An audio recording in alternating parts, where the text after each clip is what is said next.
AP വിഭാഗം എക്കാലത്തും CPM-ന്റെ ഉറച്ച മുസ്ലിം വിഭാഗങ്ങൾ മുസ്ലിങ്ങളെ രണ്ടായിട്ട് വിഭജിച്ച് കഴിഞ്ഞാൽ സുന്നികൾ, മുജാഹിദുകൾ രണ്ടായി വിഭജിച്ചാൽ സുന്നികളിൽ തന്നെ APEK എക്കാലത്തും CPM-ന്റെ അടിയുറച്ച വോട്ട് വിഭാഗമാണ് APക്കാർ.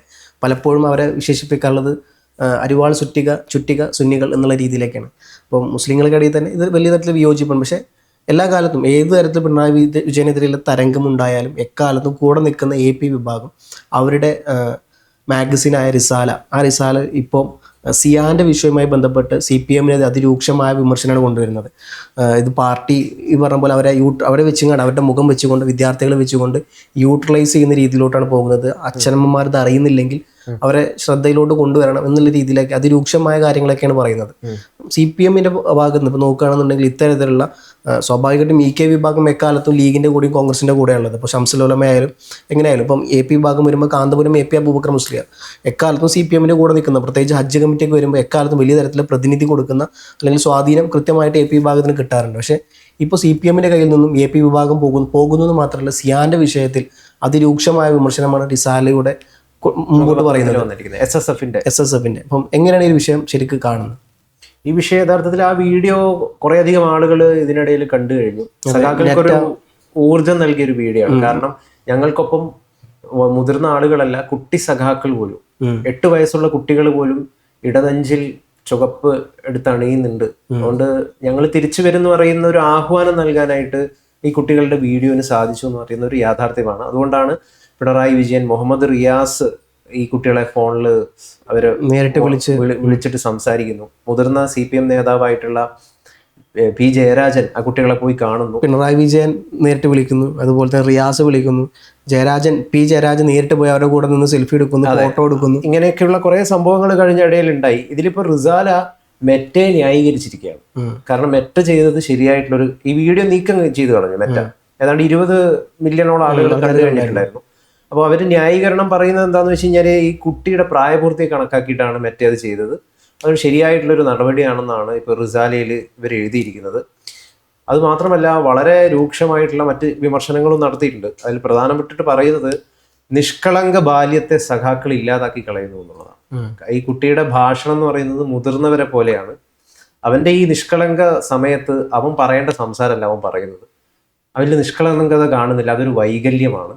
ഇത്തരത്തിലുള്ള വൈകല്യങ്ങൾ അകറ്റുകയാണ് മാതാപിതാക്കൾ വേണ്ടത്. അതുകൊണ്ട് ഇത് മാതാപിതാക്കളുടെ നിർബന്ധമോ അല്ലെങ്കിൽ അവരുടെ താല്പര്യത്തോടു കൂടിയിട്ടാണ് സിയാൻ ഇങ്ങനെ ചെയ്തിട്ടുണ്ടെങ്കിൽ അവനെ നോവിക്കാതെ തിരുത്തണം, തിരിച്ചു കൊണ്ടുവരണം എന്നാണ് ഇതിൽ പറഞ്ഞിരിക്കുന്ന പ്രധാനപ്പെട്ടുള്ള വിമർശനം എന്ന് പറയുന്നത്.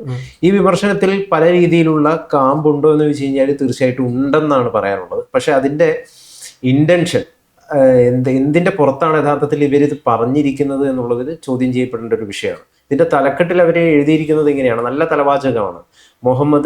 മുഹമ്മദ് സിയാനെ വിൽക്കരുത് എന്നാണ് എഴുതിയിരിക്കുന്നത്. രാഷ്ട്രീയ നേട്ടങ്ങൾക്കായിട്ട് ഈ കുഞ്ഞ് പയ്യനെ CPM-കാരെടുത്ത് ഉപയോഗിക്കുകയാണ്.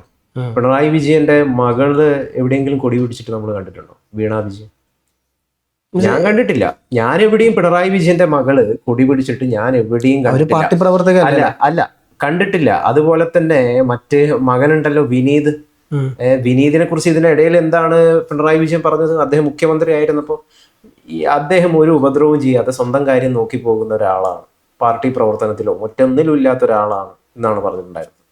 നമ്മളെ CPI-യുടെ നേതാവ്, സംസ്ഥാന സെക്രട്ടറി ആയിട്ടുള്ള നമ്മളെ ബിനോയ് വിശ്വത്തിന്റെ മക്കൾ എവിടെയാണ് പഠിക്കുന്നത്? വിദേശത്താണ് പഠിക്കുന്നത്. പാർട്ടിയായിട്ട് വലിയ ബന്ധമുണ്ടെന്ന് എനിക്ക് തോന്നുന്നില്ല. അങ്ങനെ വലിയ വലിയ നേതാക്കളുടെ മക്കളൊക്കെ അസലായിട്ട് കൃത്യമായിട്ട് അവരുടെ ജീവിതം സുരക്ഷിതമാക്കി നല്ല വിദ്യാഭ്യാസം നേടി നല്ല സമ്പത്തൊക്കെ നേടി ജീവിക്കുന്ന സമയത്ത് ഇത്തരത്തിലുള്ള പാവം മുഹമ്മദ് സിയാനെ പോലുള്ള ആളുകളെ ഈ വിഷയത്തിലേക്ക് അല്ലെങ്കിൽ ഇത്തരത്തിൽ അവരുടെ ഒരു പാർട്ടി മെഷീനറി പ്രചരിപ്പിക്കാനുള്ള ആയുധമായി ഉപയോഗിക്കുന്നത് തീർച്ചയായിട്ടും തെറ്റ് തന്നെയാണെന്ന് പറയേണ്ടി വരും. തീർച്ചയായിട്ടും അത് തെറ്റ് തന്നെയാണ്. ഞാൻ മനസ്സിലാക്കുന്നത് ഈ മുഹമ്മദ് സിയാൻ എന്ന് പറയുന്നത് തിരൂരിലെ ഒരു പഞ്ചായത്തിലെ വളരെ സാധാരണപ്പെട്ട കുടുംബത്തിലെ, വളരെ ദാരിദ്ര്യം പിടിച്ചൊരു കുടുംബത്തിലെ ഒരു ബാലനാണ്. ആ ഫാമിലി എന്ന് പറയുന്നത് വലിയ സമ്പത്തൊന്നുമില്ല. അപ്പം ഇത്തരത്തിലുള്ള ആളുകളെ മാത്രമേ ഇവർക്ക് ഈ പ്രചരിപ്പിക്കാനായിട്ട്, ഇവരുടെ ഈ ഐഡിയോളജി പ്രചരിപ്പിക്കാനായിട്ട് ലഭിക്കുകയുള്ളൂ എന്ന് പറയുന്നത്. അവസാനം എന്തായി മാറും? ഈ സിയാൻ എനിക്ക് കുറച്ച് കഴിഞ്ഞ് കഴിഞ്ഞാൽ ആയങ്കിയായി മാറും, അല്ലെങ്കിൽ മറ്റേതെങ്കിലും തെരുവ് ഗുണ്ടയായി മാറും സിയാൻ. അങ്ങനെ ഒരു ചോദ്യം നിലനിൽക്കുന്നുണ്ട്. എന്താണ് സിയാന്റെ ഭാവി?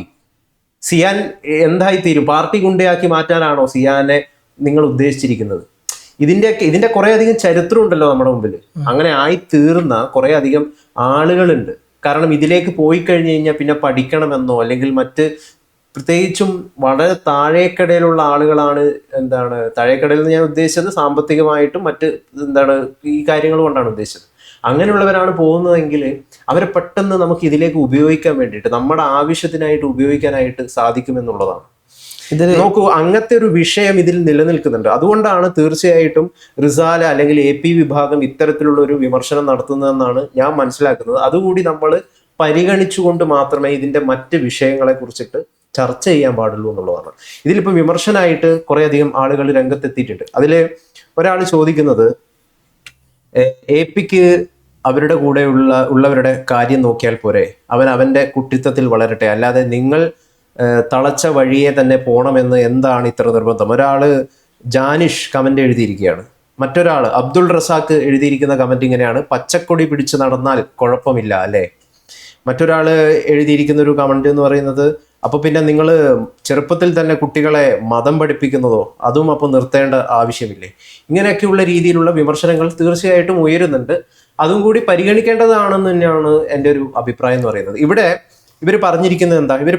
ഈ ലേഖനം അവസാനിക്കുന്നത് എങ്ങനെയാ? ലേഖനം അവസാനിക്കുന്നത് ഇങ്ങനെയാണ്: ഞങ്ങൾക്ക് രസിക്കാൻ, ഞങ്ങളുടെ രാഷ്ട്രീയത്തിന് ആളെ കൂട്ടാൻ നിന്നെ ഉപയോഗിക്കുകയാണ്. ദൈവമേ, കുഞ്ഞായ നിനക്ക് അത് മനസ്സിലാകുന്നില്ലല്ലോ. ശരിയല്ലേ അത് പറഞ്ഞത്? ഇതിൽ എനിക്ക് തോന്നിയ കാഴ്ചപ്പാട് എന്താ പറയുക, എൻ്റെ എല്ലാം ഡിഫറെൻ്റ് ആണ്. ഇവരെ കാഴ്ചപ്പാട്, ഇതിപ്പോൾ ഞാനൊരു ലേഖനം എഴുതുകയാണ്, ഞാൻ എൻ്റെ കാഴ്ചപ്പാടിലാണ് ഞാൻ എഴുതുന്നത്. ഞാനും പറയാണ്, ഇപ്പം നീ ഒരു കാര്യം ചെയ്തു, ഇപ്പം നിൻ്റെ ഫാമിലി ബാക്ക്ഗ്രൗണ്ട് വേറെ, ഇപ്പം ഈ സാധനം മാത്രം ഞാൻ ഉദാഹരണത്തിന് പറയുന്നു. ഇതിനു മുമ്പ് 2026 നിയമസഭാ ഇലക്ഷൻ നടന്നപ്പോൾ ഈ സിയാൻ്റെ തന്നെ ഒരു വീഡിയോ ഉണ്ടായിരുന്നു, തോറ്റ് കഴിഞ്ഞാൽ ഞാൻ മുട്ടയടിക്കും എന്നൊക്കെ പറഞ്ഞുകൊണ്ട്. അത് വലിയ തരത്തിൽ അന്നതായിരുന്നു. തോറ്റു കഴിഞ്ഞപ്പോൾ മുട്ട, ഞാൻ പറഞ്ഞത് ആ കുട്ടി ആ സമയത്ത് ഞാൻ സഖാവാണ്, ഞാൻ പറഞ്ഞ വാക്ക് ഞാൻ പാലിക്കും, അതുകൊണ്ട് ഞാൻ മുട്ടടിക്കും. അപ്പോൾ ഇത്തരത്തിൽ കുട്ടികൾക്കുള്ളിൽ രാഷ്ട്രീയ അവബോധം ഉണ്ടാക്കുക, it's very good actually. I am totally agree with that kind of things. So ഞാൻ അതിനെ അംഗീകരിക്കുന്നു എന്നുള്ളതാണ്. രണ്ടാമത്തെ കാര്യം, അതിൽ കമന്റിൽ വായിച്ചല്ലോ, ചെറുപ്പത്തിൽ തന്നെ മതം കുട്ടികൾക്ക് കൊടുക്കുന്നുണ്ട്. So why not in the politics? കുട്ടികൾക്ക് യഥാർത്ഥ പൊളിറ്റിക്സ് എന്നാണ്. അതിപ്പോൾ ഇന്ന അന്ധമായ പൊളിറ്റിക്സ് ഞാൻ പറയുന്നില്ല. So teaching in the politics that also good only. So എങ്ങനെയാണ് റിലീജിയൻ കൊണ്ടുപോകും, അതുപോലെ പൊളിറ്റിക്സും കൊണ്ട്. അപ്പോൾ എന്താണ് റിസാലക്കും APക്കാർക്കും ഇത്ര വലിയ കണ്ണുകടിയെന്ന് എനിക്കറിയില്ല. ഞാൻ ഈ വിഷയത്തോട് ഞാൻ അങ്ങനെ കാണുന്നുള്ളൂ. മറ്റൊരു കാര്യം, യഥാർത്ഥത്തില് ഇവരുടെ പ്രധാന പ്രശ്നം എന്ന് പറയുന്നത്, അവർ പറഞ്ഞ വിഷയത്തിൽ കാമ്പുണ്ട്, പല വിഷയങ്ങളിലും കാമ്പുണ്ട് എന്നുള്ളതാണ്. അത് സത്യമാണ്. കാരണം ഒരു ചെറിയ കുട്ടിയെ ആയുധമാക്കി ഉപയോഗിക്കരുത് രാഷ്ട്രീയ പ്രചരണത്തിന് എന്നുള്ളതാണ് അവർ പറഞ്ഞിരിക്കുന്ന ഒരു കാര്യം. അതാണ്, അതായത് ഷെയർ എൻഡിങ് എന്ന് പറയുന്ന ഒരു പദമുണ്ട്. അതായത് ഷെയറും പാരന്റിങ് കൂടി ചേർന്നിട്ടുള്ളതാണ് ഷെയർ എൻഡിങ്. പിണറായി വിജയൻ മുതൽ ഇത് ഷെയർ ചെയ്ത, ഇതിനൊപ്പം നിന്ന മറ്റ് സഖാക്കള് ഇമ്പോസിഷൻ എഴുതണം ഈ വാക്ക് എന്നാണ് ഇവരിൽ എഴുതിയിരിക്കുന്നത്. അതായത് കുട്ടികളുടെ പ്രൈവസി ലംഘിച്ചുകൊണ്ട്, അല്ലെങ്കിൽ അവരുടെ മറ്റ് കാര്യങ്ങൾ അവരോട് കൃത്യമായിട്ടുള്ള അനുവാദമില്ലാതെ അവരുടെ ഒരു കാര്യം ലംഘിക്കുന്നതിനെയാണ് ഈ ഷെയറിംഗ് എന്ന് പറയുന്നത്. അത് ഇവിടെ ഒരു ഒരു കുറ്റകരമായിട്ട് നിങ്ങൾ ചെയ്തിരിക്കുന്നതാണ് ഇവരിൽ എഴുതിയിരിക്കുന്നത്. എന്റെ ചോദ്യം ഗൗതമിനോട് ഇത്രേ ഉള്ളൂ. ഗൗതം ഞാൻ ആ ലേഖനം മുഴുവനായിട്ട് വായിച്ച ഒരാളാണ്. അതില് കാമ്പുണ്ടെന്നുള്ളതാണ് എൻ്റെ വിലയിരുത്തൽ. കാരണം എന്തുകൊണ്ടാന്ന് വെച്ച് കഴിഞ്ഞാല്, ആയങ്കിമാരെങ്ങനെ ഉണ്ടായത് ഒന്ന് ഫവാസ് പറയും. ആയങ്കിയെ അനുകൂലിക്കുന്ന ഒരാളാണ്. ഇതൊക്കെ ഇത് ആയങ്കിലോട്ടാണ് പോകുന്നത് എന്ന് പറയാൻ. ആയങ്കി ആയിക്കോട്ടെ, തില്ലങ്കേരി ആയിക്കോട്ടെ, അതൊക്കെ ഉണ്ടായിട്ടുണ്ട്, ഇല്ല എന്ന് ഞാൻ പറയുന്നില്ല. അതേപോലെ കോൺഗ്രസിലും ഉണ്ട്, ലീഗിലും ഉണ്ട്.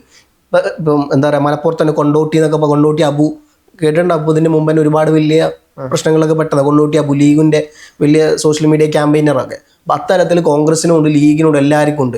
ഒരു വിദ്യാർത്ഥി, ഇപ്പം ഞാൻ കോളേജ് പഠിക്കുമ്പോൾ ഞാൻ ഒരുപാട് MSFന്റെ പതാക ഉയർത്തിയിട്ടുള്ളതാണ്. ഞാൻ MSFകാരനായിരുന്നു കോളേജ് കാലഘട്ടത്തിൽ.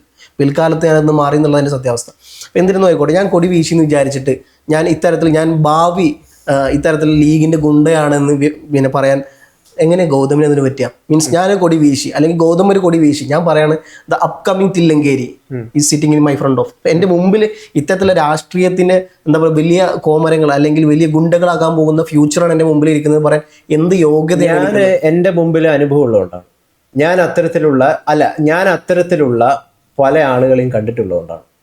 അതായത് വളരെ സാധാരണക്കിടയായിട്ടുള്ള കുടുംബത്തിൽ നിന്ന് വന്നിട്ട് ഇതിനു വേണ്ടി ജീവിതത്യാഗം നടത്തിയിട്ട് അവസാനം അവസാനം പല രീതിയിലുള്ള പ്രശ്നങ്ങളിലേക്ക്, അതായത് ക്യാച്ച് ഫ്രം ദ യങ് എന്ന് പറയുന്ന ഒരു സംഗതി ഉണ്ടല്ലോ. ഈ ചെറുപ്രായത്തിൽ തന്നെ നിങ്ങൾക്ക് കുട്ടികളുടെ മനസ്സിനെയും ബുദ്ധിയെയും കാര്യങ്ങളെയൊക്കെ നിയന്ത്രിക്കാനും ട്യൂൺ ചെയ്യാനും പറ്റും. ആ സമയത്ത് കൃത്യമായിട്ടുള്ള കാര്യങ്ങൾ അവർക്ക് പഠിപ്പിച്ചു കൊടുക്കാതെ നിന്ന് കഴിഞ്ഞ് കഴിഞ്ഞാൽ വഴിതെറ്റിപ്പോവും, പല രീതിയിലുള്ള പ്രശ്നങ്ങളിലേക്ക് പോകും. അത്തരത്തിലുള്ള ആളുകളെ ഞാൻ കണ്ടിട്ടുണ്ടെന്ന് കൂട്ടിക്കോളൂ. അത്തരത്തിലുള്ള ആളുകളെ എനിക്കറിയാം. അനാവശ്യമായിട്ട് വളരെ മികച്ച ക്വാളിറ്റി ഉള്ള അല്ലെങ്കിൽ വളരെ കഴിവുള്ള ചെറുപ്പക്കാരൊക്കെ വളരെ മോശപ്പെട്ട രീതിയിൽ ഗുണ്ടാ പ്രവർത്തനത്തിനും അനാവശ്യമായ കലഹങ്ങൾക്കും എന്തിനു വേണ്ടിയിട്ട് ഇതിന്റെ കാര്യത്തിലേക്ക് പോകുന്നത് ഞാൻ കണ്ടിട്ടുള്ള ഒരാളാണ്. അപ്പൊ അതിന്റെ അടിസ്ഥാനത്തില് പ്രത്യേകിച്ചും ഈ സിയാൻ എന്ന് പറയുന്നത്, ഞാൻ നേരത്തെ പറഞ്ഞു, തിരൂർ വെട്ടം പഞ്ചായത്ത് മുറിവഴിക്കലില്ലേ ഒരു വളരെ സാധാരണപ്പെട്ട കുടുംബത്തിൽ നിന്നുള്ള ഒരാളാണ്. ഞാൻ പറയട്ടെ, അപ്പൊ അങ്ങനെയുള്ള ആളുകളെ മാത്രം എന്തുകൊണ്ടാണ് നിങ്ങൾ ചൂസ് ചെയ്യുന്നത്? എന്തുകൊണ്ടാണ് അങ്ങനെയുള്ള ആളുകളെ മാത്രം പിടിക്കുന്നത്? മറ്റു ആളുകൾ പണക്കാരായിട്ടുള്ള ആളുകൾ. അവിടെയാണ് ഞാൻ പറഞ്ഞത്, എന്തുകൊണ്ടാണ് പിണറായി വിജയന്റെ മകള് എന്തുകൊണ്ടാ പാർട്ടി പ്രവർത്തനത്തിന് വരാത്തത്? എന്താ വരാത്തത്?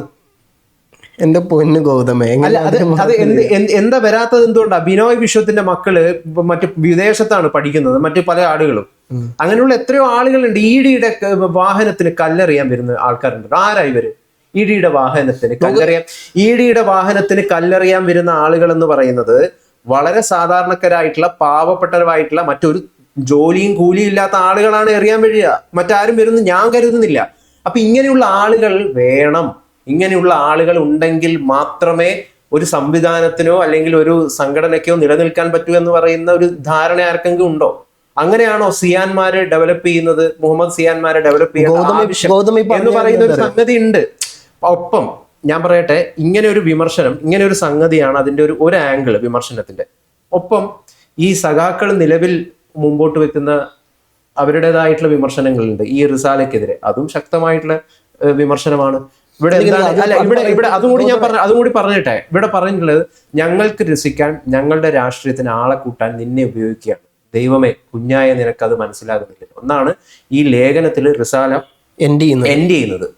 എനിക്ക് റിസാലയോട് ചോദിക്കാനുള്ളത്, 18 വയസ്സിന് ശേഷം മാത്രമേ ഒരാൾ മതം പഠിക്കാൻ പാടുള്ളൂ, അല്ലെങ്കിൽ ഏതെങ്കിലും ഒരാൾ ഒരു മതചിന്തയിലേക്ക് പോകാൻ പാടുള്ളൂ എന്ന് വിശ്വസിക്കുന്ന ഒരാളാണ് വ്യക്തിപരമായിട്ട് ഞാൻ.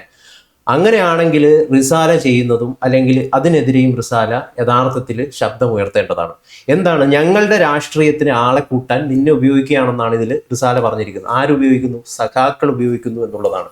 ഇവിടുത്തെ എസ്റ്റാബ്ലിഷ്ഡ് മതം ഏത് മതവും ആയിക്കോട്ടെ, ഈ മതങ്ങൾ എന്താണ് യഥാർത്ഥത്തിൽ കുട്ടികളെ കൊണ്ട് ചെയ്യിപ്പിക്കുന്നത്? ഇതേ കാര്യം തന്നെയാണ് റിസാല പറഞ്ഞിരിക്കുന്ന. ഇതേ കാര്യം തന്നെയാണ് 3ഉം 4ഉം വയസ്സായ ഒരു കുട്ടിയെ, ഒരു ബുദ്ധി ഉറക്കാത്ത, ഒരു തരത്തിലുള്ള ചിന്താശേഷിയും ഡെവലപ്പ് ചെയ്യാത്ത ഒരു കുട്ടിയെ കൊണ്ട് നിങ്ങൾ മതം പഠിപ്പിക്കുമ്പോൾ നിങ്ങൾ ആ കുട്ടിയോട് ചെയ്യുന്നത് വഞ്ചനയാണെന്ന് ഞാൻ വ്യക്തിപരമായിട്ട് വിശ്വസിക്കുന്ന ഒരാളാണ്. അപ്പൊ ഇവിടെ സഖാക്കൾ ഇങ്ങനെ പിടിക്കുന്നതിനെ നിങ്ങൾ എതിർക്കുന്നുണ്ടെങ്കിൽ, മറുപക്ഷത്ത് നിങ്ങളും ഇത്തരത്തിൽ മതപഠനം നടത്തുന്നുണ്ട്. അപ്പൊ രണ്ടും യഥാർത്ഥത്തിൽ ഈക്വൽ ആണ്, വലിയ വ്യത്യാസമില്ല എന്നുള്ളതാണ് എൻ്റെ അഭിപ്രായം. അപ്പൊ എതിർക്കുകയാണെങ്കിൽ നിങ്ങൾ രണ്ടിനെയും എതിർക്കുക എന്നുള്ളതാണ്. ചെറുപ്പകാലം മുതലേ കുട്ടികളെ നിങ്ങളുടെ ഒരു ആയുധമാക്കിയിട്ട്, അതിപ്പോൾ മതത്തിന്റെ ആയുധമാക്കിയിട്ടോ അല്ലെങ്കിൽ രാഷ്ട്രീയത്തിന്റെ ആയുധമാക്കിയിട്ടോ ഉപയോഗിക്കുന്നത് തീർച്ചയായിട്ടും തെറ്റായിട്ടുള്ളൊരു കാര്യമാണെന്നുള്ളതാണ് വ്യക്തിപരമായിട്ട് എൻ്റെ അഭിപ്രായം. അതുകൊണ്ട് തന്നെയാണ് ഇവിടെ പ്രിയപ്പെട്ട പല സഖാക്കളും ഒരു വിമർശനം ഉന്നയിച്ചിരിക്കുന്നത്. പച്ചക്കൊടി പിടിക്കുകയാണെങ്കിൽ റിസാലയ്ക്ക് ഇതേ അഭിപ്രായം ഉണ്ടാകുമായിരുന്നു. ഇപ്പോൾ നമുക്കറിയാം, എനിക്ക് തോന്നുന്നു SDPIയുടെ ആണെന്ന് തോന്നുന്നു, ആലപ്പുഴയിലോ ഇവിടെ ഉണ്ടായിരുന്നു. അവിടെ വളരെ കോൺട്രവേഴ്സ്യൽ ആയിട്ടുള്ള ഒരു മുദ്രാവാക്യം വിളിച്ചുകൊണ്ട് അവർ തെരുവിലൂടെ നടന്നിട്ടുണ്ടായിരുന്നു. അവിലും കുന്തിരിക്കയും എടുത്തു വെച്ചോടാ, വരുന്നുണ്ടടാ നിന്റെ കാലന്മാർന്നോ, അങ്ങനെ എന്തോ ഒരു ഇത്. ആ വിളിച്ച ആളുടെ തോളത്തൊരു കുട്ടി ഉണ്ടായിരുന്നു, ഒരു ചെറിയ കുട്ടി, ഒരു പിഞ്ചു കുഞ്ഞുണ്ടായിരുന്നു. എങ്ങനെയാണ് ആ പിഞ്ചു കുഞ്ഞ് അവിടെ എത്തിയത്? റിസാലയ്ക്ക് എന്താണ് അതിനെ പറ്റിയിട്ട് അഭിപ്രായം? എങ്ങനെയാണ് ഈ കുഞ്ഞുങ്ങൾ ഇവിടെ എത്തുന്നത്? അപ്പൊ ഇതും കൂടി റിസാല പരിഗണിക്കണം എന്നുള്ളതാണ്, അല്ലെങ്കിൽ റിസാല എന്നല്ല, AP വിഭാഗം പരിഗണിക്കണം എന്നുള്ളതാണ് എൻ്റെ വ്യക്തിപരമായിട്ടുള്ള അഭിപ്രായം. കുട്ടികളെ വളരെ ക്യാച്ച് ഫ്രം ദ യങ് എന്നുള്ളതാണ്. ഇപ്പോൾ സോഷ്യൽ മീഡിയയിൽ നമുക്ക് കുറേയധികം കുട്ടികളുടെ വീഡിയോസ് കാണും, പ്രത്യേകിച്ചും ഉത്തരേന്ത്യയിൽ നിന്ന് വരുന്ന വീഡിയോസാണ്. ഗണഗീതം ധരിച്ചുകൊണ്ട് RSS ശാഖയിൽ പോകുന്ന കുട്ടികളാണ്, ചെറിയ കുഞ്ഞുങ്ങൾ ഗണഗീതം ധരിച്ചുകൊണ്ട് വലിയ വടിയൊക്കെയായി. അപ്പൊ ഈ കുട്ടികളെല്ലാവരും ഉപയോഗിക്കുകയാണ് ഇത്തരം ആവശ്യങ്ങൾക്കായി. തങ്ങളുടെ മതത്തിനായിട്ട് കുട്ടികളെ എല്ലാവരും ഉപയോഗിക്കുകയാണ്. അവിടെ സഖാക്കളും യഥാർത്ഥത്തിൽ ഉപയോഗിക്കുന്നു. അതാണ് അടിസ്ഥാനപരമായിട്ടുള്ള സംഗതി. അല്ല, ഗൗതമിന്റെ കഴിഞ്ഞാൽ പിന്നെ പറയാൻ വേണ്ടിയിട്ടായിരുന്നു. പറഞ്ഞോ. അല്ല, ഒന്നാമത്തെ കാര്യം, പല കാര്യങ്ങളും എനിക്ക് ഡിസഗ്രിമെന്റ് ഉണ്ട്. പല കാര്യങ്ങളും ഗൗതമിൻ്റെ ഒരു കാഴ്ചപ്പാട് നിന്നിട്ട് അതാണ് യഥാർത്ഥ ശരി എന്നുള്ള രീതിയിലാണ്. ശരിയായിരിക്കാം, ഗൗതം കണ്ടിട്ടുണ്ടാവും ചെറുപ്രായത്തിൽ കുട്ടികൾ ഇത്തരത്തിൽ വഴിതെറ്റി പോകുന്നതും പിന്നീട് ഗുണ്ടകളാകുന്നതും അല്ലെങ്കിൽ പല വിഷയങ്ങളോട് പോകുന്നത് കണ്ടിട്ടുണ്ടാകും. പക്ഷേ ആ ഒരു കണ്ണോട് കൂടി എന്തുകൊണ്ട് ഈ കുട്ടിയെ കാണുന്നു? എൻ്റെ ഫസ്റ്റ് ചോദ്യം എങ്ങനെയാണ് ഗൗതമിന് മനസ്സിലായി ഈ കുട്ടി അപ്കമിങ് തില്ലങ്കേരി അല്ലെങ്കിൽ അപ്കമിങ് ആയങ്കേരി ആണെന്നുള്ളത്? എന്തുകൊണ്ട് ഗൗതം പറയുന്നു? അല്ല, അങ്ങനെ ആയങ്കിമാർ ഉണ്ടായിട്ടുണ്ട്, അങ്ങനെയുള്ള ആളുകൾ ഉണ്ടായിട്ടുണ്ട്. എല്ലാവരും അങ്ങനെയാണെന്നുണ്ട്. അല്ല, ആവാൻ സാധ്യതയുണ്ടല്ലോ. എന്തുകൊണ്ട് ആവില്ല എന്ന് എങ്ങനെ ഉറപ്പ് പറയാൻ പറ്റുക? അങ്ങനെയാണെങ്കിൽ ഈ കുട്ടി ആവില്ല എന്ന് എനിക്ക് ഗൗതം, ഇത് സൊസൈറ്റി എങ്ങനെയാണ് ഞാൻ കൃത്യമായിട്ട് ഈ കുട്ടി അങ്ങനെ പോകാനുള്ള സാധ്യതയുണ്ടോ എന്ന് നമ്മൾ സംശയിക്കുന്നതിന്റെ കാരണം ഞാൻ ആദ്യമേ പറഞ്ഞു. കാരണം വീക്കായിട്ടുള്ള ഒരു സോഷ്യൽ ബാക്ക്ഗ്രൗണ്ടിൽ നിന്ന്, എക്കണോമിക് ബാക്ക്ഗ്രൗണ്ടിൽ നിന്നാണ് വരുന്നത്. അങ്ങനെയുള്ള ആളുകളെ നിങ്ങൾക്ക് നിങ്ങളെ ഒരു സാധനം ഇൻജെക്ട് ചെയ്ത് കൊടുത്തു കഴിഞ്ഞാൽ അവരെ നിങ്ങൾക്ക് ഏത് രീതിയിൽ വേണമെങ്കിലും ഉപയോഗപ്പെടുത്താൻ പറ്റും. അങ്ങനെ ഒരു വീക്ക് പൊസിഷനിലാണ് നിലവിൽ ഈ കുട്ടി ഇരിക്കുന്നത്. ഞാൻ എന്തായാലും ഒരു കാര്യം പറയട്ടെ. എനിക്കിപ്പം പി ജയരാജൻ സഖാവൊക്കെ ആ കുട്ടീൻ്റെ അവിടെ പോയി കണ്ടതും കാര്യങ്ങളും ഒക്കെ ഞാൻ അഭിനന്ദിക്കുന്ന ഒരു കാര്യമാണ്. അതിൽ തെറ്റില്ല എന്ന് പറയുന്ന ഒരു കാര്യമാണ്. പക്ഷെ ഇങ്ങനെ ഒരു രീതിയിലേക്ക് കൊണ്ടുപോകാനാണ് നിങ്ങളുടെ ശ്രമമെങ്കിൽ അത് തെറ്റായിട്ടുള്ളൊരു കാര്യമാണെന്നുള്ളതാണ് എൻ്റെ അഭിപ്രായം. ഗൗതം ഒന്ന് അന്ധമായിട്ട് എല്ലാത്തിനെയും വിമർശിക്കുന്നു. ഞാൻ പറയുമ്പോൾ അതിൻ്റെ ഇടയിൽ കയറിയിട്ട് ഇനി സംസാരിക്കരുത്. കാരണം ഗൗതം പറയുമ്പോൾ ഞാൻ ഇന്ററപ്റ്റ് ചെയ്തിട്ടില്ല. പറഞ്ഞോ. അപ്പോൾ അത് മുഴുവനായിട്ട് സഹിഷ്ണുതയോട് കൂടി കേൾക്കുക എന്നുള്ള സാധനം ഗൗതം ചെയ്യണം. അതിൻ്റെ ഇടയിൽ കയറിയിട്ട് ഇന്ററപ്റ്റ് ചെയ്യരുത്. ഒന്നാമത്തെ കാര്യം, ഗൗതം കണ്ടിട്ടുണ്ടായിരിക്കും ഏതെങ്കിലും ഇത്തരത്തിൽ മോശപ്പെട്ട് പോകേണ്ടത്. ഞാൻ എക്കണോമിക്കലി വീക്കായിട്ടുള്ള സെക്ഷനാണ്. ഇപ്പം എനിക്കും സാമ്പത്തികമായിട്ട് എൻ്റെ ഫാമിലി ബാക്കിലാണ്. ഞാൻ കട്ടാന്ന് പറഞ്ഞാൽ എൻ്റെ നാട്ടിൽ അത്ര വലിയ ലീഗായിട്ടുണ്ടോ എന്ന് പോലെ സംശയമായിരുന്നു. കാരണം എൻ്റെ നാട്ടിലത്തെ ലീഗ് എന്ന് പറഞ്ഞാൽ എൻ്റെ ഫാമിലി ആയിരുന്നു. അപ്പോൾ ലീഗിന് അങ്ങനെ പ്രത്യേകത ഉണ്ട്. അങ്ങനത്തെ ബാക്ക്ഗ്രൗണ്ടിൽ നിന്ന് വരുന്ന ആളാണ് ഞാൻ ഇന്നേ വരെ ആരുടെ തല്ലാനോ കുത്തിനോ ഞാൻ പോയിട്ടില്ല. കാരണം എക്കണോമിക്കലി വീക്കറാണ്. അന്ധമായ പാർട്ടിക്കാരനുണ്ട്. എൻ്റെ ഫാമിലി ഫുള്ള് പാർട്ടിക്കാരാണ്. ചെറുപ്പം മുതലേ മദ്രസയിൽ ഞാൻ പോയിട്ടുണ്ട്. മദ്രസയുടെ കാര്യം നമുക്ക് ഡിഫറെൻ്റ്, അത് വേറെ ബാക്ക്ഗ്രൗണ്ടിൽ ചർച്ച ചെയ്യാനുള്ളതാണ്. ഇതിൻ്റെ അപ്പം ഞാൻ അത് കൊണ്ടുപോകുന്നില്ല. മദ്രക്ക് നല്ല വശമുണ്ട്, ദൂഷ്യ വശമുണ്ട്. അതിൻ്റെ അപ്പം ചെറുപ്പത്തിൽ തന്നെ മതം കൊടുക്കണ്ട എന്നുള്ള അഭിപ്രായക്കാരൻ തന്നെയാണ് ഞാൻ. അതിന് ഞാൻ യോജിക്കുന്നു. രണ്ടാമത്തെ കാര്യം, കൊടുക്കേണ്ട പല കാര്യങ്ങളുണ്ട്. ഇപ്പോൾ മൂത്തുകാരെ കണ്ടു കഴിഞ്ഞാൽ ബസ്സിൽ നീറ്റ് നിന്ന് കൊടുക്കുക. നമ്മൾ പഠിപ്പിക്കുന്ന സാധനങ്ങൾ പല കാര്യങ്ങളും. ആദ്യം പഠിക്കുന്ന അദബ് എന്ന് പറയുന്നത്, മര്യാദ എന്നുള്ള സാധനങ്ങൾ പഠിപ്പിക്കുന്നത്. അത് രണ്ടാമത്തെ വശം, അതവിടെ ഇരിക്കട്ടെ. അപ്പോൾ ഇതിലോട്ട് വരികയാണെന്നുണ്ടെങ്കിൽ ഈ പറഞ്ഞ പോലെ എങ്ങനെയാണ് ഇത്തരത്തിൽ എക്കണോമിക്കലി വീക്കർ സെക്ഷനിൽ വരുന്ന ഒരാൾ പെട്ടെന്ന് ഗുണ്ടയാവും എന്നുള്ളത് ആരാണ് ഗൗതമിനെ പഠിപ്പിച്ചത്? ഞാൻ പറഞ്ഞല്ലോ, അങ്ങനെ ആവില്ല എന്നാരാ പഠിപ്പിച്ചത്? ആവില്ല